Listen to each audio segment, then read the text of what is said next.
this year, I had the chance to give you guys a sneak peek of the old GHK 553 GBBR. I was extremely impressed with the sample model that they sent us, and just could not wait for the actual launch of the production product. After some time, here it finally is in all its glory, and my God, is it glorious. Finally, guys, something that's unique. It's not an AR and it's really not an AK. It's something that's different. Finally. But, question that we have today is the GHK 553 possibly the best gas blowback rifle out there right now? I guess we'll find out.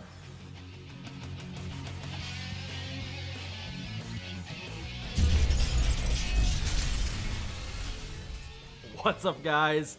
If I'm gonna come off a little giddy in this video, you're just gonna have to bear with me because I have really been waiting so long to get my hands on this thing, and I am genuinely excited to do this review for you guys, so I can't wait to get into it. But first, let's go over a little bit of background history about the old 553, and more specifically the 550 family.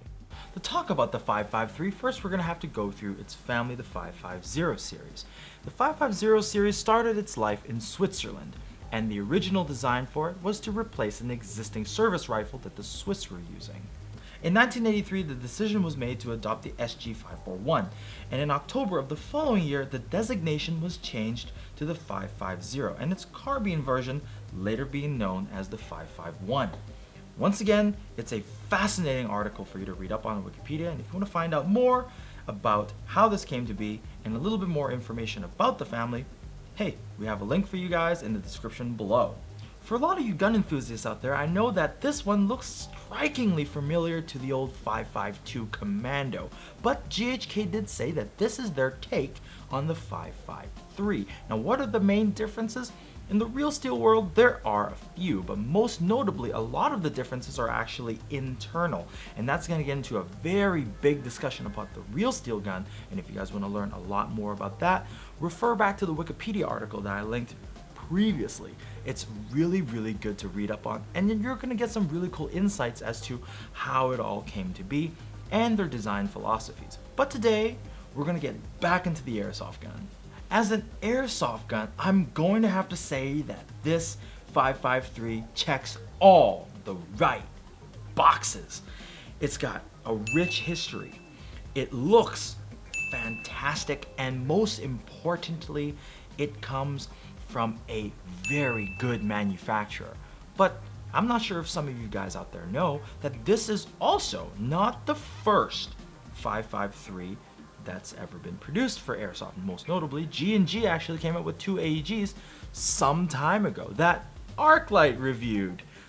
One of our older videos, and I'm definitely gonna leave a link for you guys in the card above and in the description below. But it's too early for arrows, so we're gonna keep talking about this gun here. Now let's take a look at these externals. Even with the stock fully folded out, it's still an extremely compact gun. And much like the sample, it's not too heavy, but it does have a good amount of weight to it. Just like the sample version as well, it comes with a 3-pronged flash hider, and the inner barrel comes right up to the tip. I'm expecting fairly decent accuracy out of this gun. One of the major differences you're going to find in terms of looks between this production version and the previous sample version is that the fact that this production version has Cerakote applied to it on both the upper and lower receiver.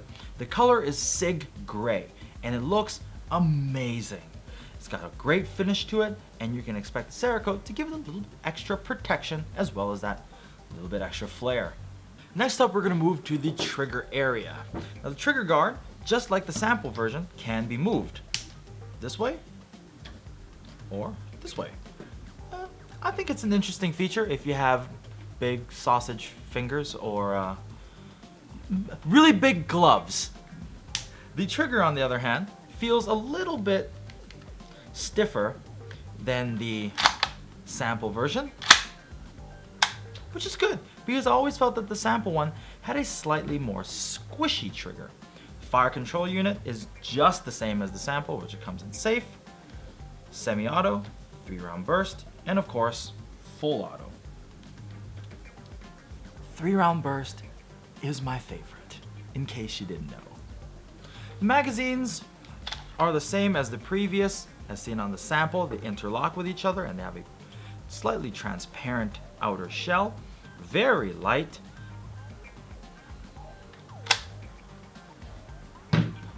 Let's talk about mounting options and the rest of the accessories seen on the gun. The gun comes with an accessory rail that covers basically the entirety of the upper receiver, has a flip up front and rear sight. A little bit difficult to flip that back down. It also has sling mounts right here towards the rear of the rail and an extra one right up here where the gas block is. In case you need a little bit more real estate, it also comes with 2 extra Picatinny sections that you can mount on the 3 and 9 o'clock position of the handguard. Now, I know what you're all thinking. If you've followed us on social media, you're gonna know that the sample, may it forever rest in peace, its stock broke. Because, well, I don't want to name names, but somebody broke it.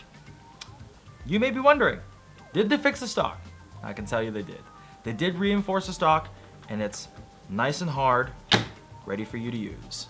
Being a gas blowback rifle, of course, naturally you'd be able to take it apart for all the necessary servicing, cleaning, and lubing.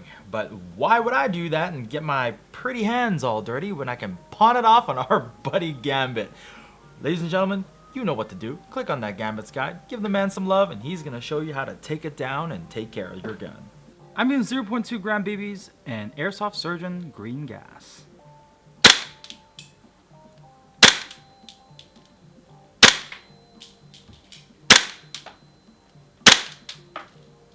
Here at the warehouse, and we're standing roughly about 20 meters away or so from our buddy Quake on the target, and we're gonna see just how the 5.53 performs. Bear in mind, I've never shot this thing with BBs in it before, so this is gonna be very interesting for me. I'm gonna take a couple of semi-auto shots, then I'm gonna fire that 3-round burst at it. Let's have some fun.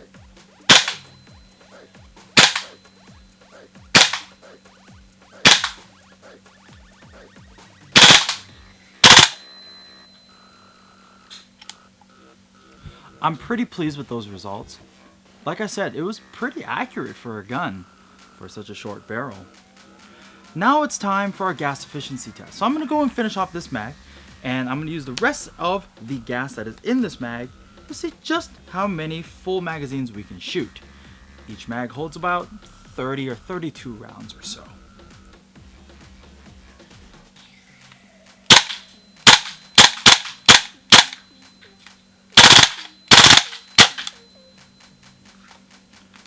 Very satisfying bolt lock.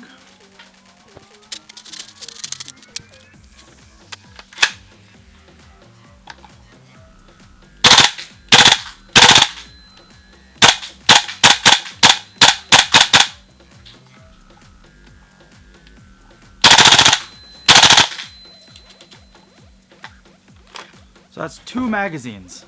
It's a little cold, but still good.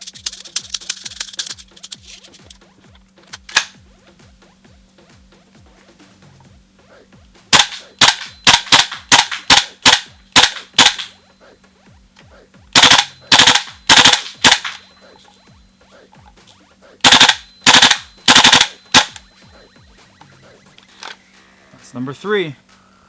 I'm starting to feel a little bit less recoil.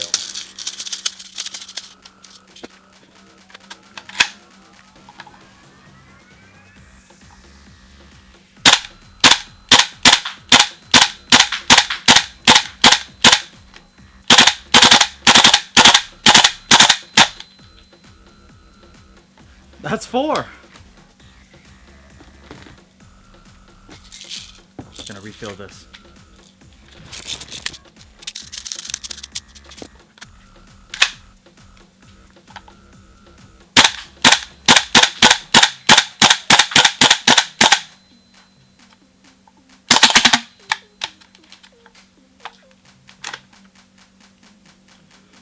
4 and I would say 3/4 mags. That's pretty impressive. Back to the studio. In this video, I made a lot of references back to the sneak peek I made earlier in the year, as well as mentioning a video where we talked about, well, we meaning Arclight talked about the 5.52 and 5.53 AEGs. If you want to find those videos, you know what to do. Click on the card above. If you don't know what a card above is, it's a little eye icon that kind of pops out as I'm speaking right now. And you can find the links in the description below. Where's the description below? Scroll down. It says description. And in case you don't know where all that is, follow the arrows right here. You see them? They're everywhere. This gun is kind of like a, I'm just gonna go with it, kind of like a unicorn. Why do I say that? It's because in the world that we live in today, where we're always demanding the new, the latest, the hottest, the whatever it is with the bells and whistles, for a gun like this to just come on the scene and kind of take it all by storm is very, very unique. The reason why I say this is because it's not what you would consider the most modern, flashy looking gun, but yet the design is something so Swiss, so timeless. It just doesn't feel dated for something that's designed and introduced back in the 80s. But the question that I asked earlier in this video was, is this the best ever gas blowback rifle? I feel best ever is probably a little too strong of a word. Even for someone as inflammatory as me, it's a little too bold of a claim. But what I do feel that this gun represents is a statement by GHK. One of those, come at me bro, we don't need to be just making ARs and AKs to make a fantastic gun for the airsoft community. In a sense, GHK is, throw the ball back in the other manufacturers' courts. What are they gonna do now to step up their game? This is a fantastic gun, and I only see that this could potentially push us in the direction of more unique and diverse products when it comes to airsoft guns. But I wanna know what you guys think. What do you think about the old GHK 5.53? And of course, I want to know, what are some of your favorite gas blowback manufacturers? Let me know all that in the description below. This is gonna be one of those discussions. But for these cool products and many more, and especially this one, because you're gonna have to get it while it lasts, I'm sure this is gonna be a pretty hot seller. You know where to go, www.redwolfairsoft.com. My name is Mark, aka Blue Steel, and I'll catch you guys on the next episode of RedWolf TV. Now I'm gonna go cry in a corner because we're gonna have to part with this thing.